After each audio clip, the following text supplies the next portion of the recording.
You're still here. Everybody in the room say yeah! All right, peace. Should I stand here? Should I do the Harvard business thing? Or should I'll sit down. Sorry, excuse me, I'm quite tired, jet lagged. I just came off of a flight from Cairo, Egypt. My name's Timmy Mowafi, and excuse me for the bad pun, but it worked out in the end, didn't it? So to introduce myself, I own one of the largest media networks in the Middle East. We have about 12, 13 media publications with about 700 million plus reach a month across different categories and passion points, from lifestyle to music to entrepreneurship to interiors. And most recently, about 2 years ago, I fell down the Web3 rabbit hole and we started a media platform called Nifty Scene as well, talking about everything emerging tech. Aside from that, we're one of the first, I suppose, social media agencies that came up in the Middle East. And this was around the time in 2012 where running a social media account as a brand basically meant quantity was king, right? So put your brand on a meme, find whatever memes you can on Google, and just post like 16 times a day on Twitter and hope for the best. This was before pages or anything. Fast forward 10 years later, of course, the algorithm, the dreaded algorithm, came into play, whereby we had to jump all through these hoops, make your video bigger, smaller, post 5 times a day, twice a day, etc. But at the end of the day, the beneficiary was the big tech, the Facebooks, the Instagrams, the Mark Zuckerbergs and Elons maybe of this world today, right? And the fact that you had to pay all this money to literally remove the people that you didn't want to target in order to find an audience didn't really make much sense. I remember sitting in so many meetings with brands and clients and saying, hey, you need to own your story online, you need to own your content, you need to create your social media content. But at the end of the day, of course, you don't own that social media. And so I believe the future of digital marketing is on-chain because it removes a lot of those problems, right? In an essence, it turns consumers into investors. Right? It's much more powerful to have a few hundred people who become your brand ambassadors because the value of what they hold through an NFT is infinitely more valuable than, I suppose, having a few million people just follow you and like what you do online. And so, just as we sort of pioneered the social media game in the Middle East, I said to myself, all right, we need to be early on in terms of NFTs and Web3 and see how we can strategize as an agency, as media, to build communities which, I suppose, give a shit about your brand more. But there's one issue, right? So regulation is a problem in the US, tax is quite confusing. In Egypt, it's a whole other ballgame. So recently, the government announced there's a £10 million fine for anyone even talking about Bitcoin, promoting Bitcoin, even trading. The central bank doesn't even allow you to buy crypto. So how do you integrate these blockchain and NFT technologies in a place and space which is already quite behind in terms of education of technology? They're scared to do anything. They can't differentiate between the technology behind NFTs and the trading of the currency and the speculation. And we've just recently had a 50% devaluation in the currency. So obviously no one's going to spend 6 months of their wages on a crypto dick, but are they?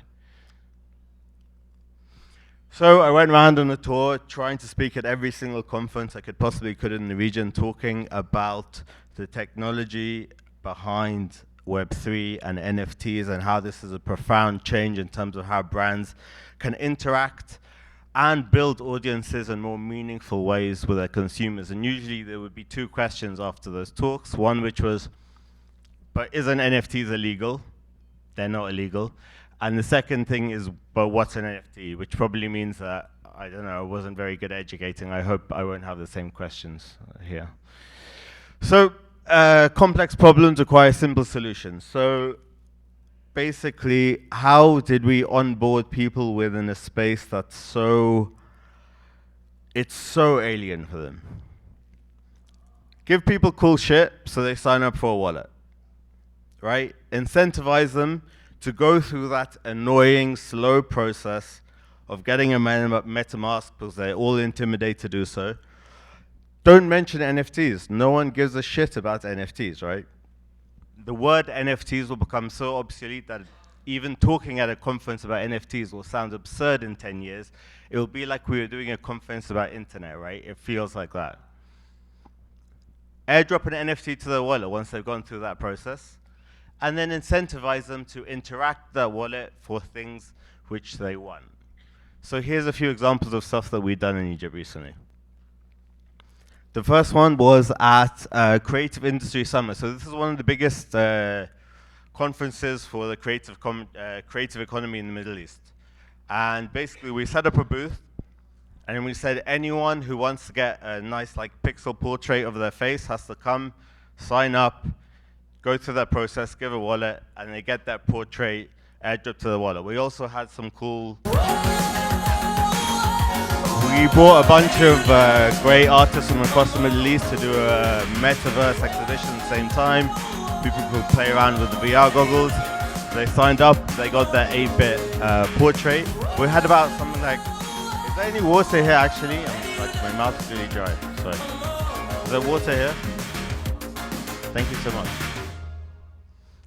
So we had about 350 people sign up for wallets for the first time. Obviously that's not mass adoption, but that's pretty cool in a country like that.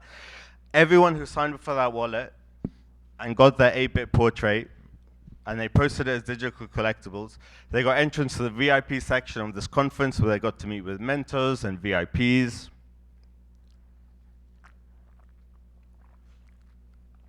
Since that conference, we opened a token-gated platform where they could access online courses for free, and this year, in the same conference, they're going to get to attend for free. They just wanted a cool picture of their face. They didn't know they were going to get all this cool shit. Then we one-upped it. Our photography event coverage platform, Cairo Zoom, during Cairo Photo Week, we hosted a massive party. And in this party, we put this big red background and hired a well-renowned photographer from the Middle East who's also very much in the Web3 space to take photos of everyone. There was a screen so people could kind of see what's going on. And this party had kind of all the big celebrities, influencers, artists, musicians in Egypt at this party. None of them, they've all sort of heard about NFTs in the periphery, but no one's really dived into it. It says 0, but we heard the story about Cream for a bit. And so it was incredible. And so that line, even after the party finished, didn't stop till about 2, 3 in the morning. Everyone was forced to sign up for a wallet. They couldn't just take a cheeky picture. Everyone had to go sign up for the wallet to get the picture, airdrop to the wallet. The next day, every single person, all these big celebrities, millions of followers, started posting their digital collectibles. For the first time, people in Egypt were actually seeing the concept of digital collectibles on Instagram for the first time. Everyone's like, what the hell is this? What's going on? And it built this curiosity around Web3 and NFTs and what's happening. I mean, they've stopped digital collectibles now on Instagram, but so it's incredible now in terms of building communities, right? You have 200 of the most maybe powerful, big spending people in Egypt. You've now built this community with them who have the NFTs, so the next brand activation, event, etc. You can immediately interact with them in a way where most brands would die to have that sort of community. Our next project, our music platform, Scene Noise, we're launching a record label, and I want it to be the first Web3 music label in the Middle East. So I wanted to drop a Genesis NFT, which would give people access to amazing benefits, such as free access to or free entry to amazing clubs, concerts, nightlife across the Middle East, voting on collaborations, on artist releases. But no one gives a shit about NFTs, do they? And they're scared about them. But what they probably will give a shit about is a cool t-shirt. So what we did is we got about 12 brilliant artists from across the region on a various artist album, and we created an AR activated t-shirt whereby when you scan the t-shirt you can click on one of the artists and it'll animate and play one of their tracks as well.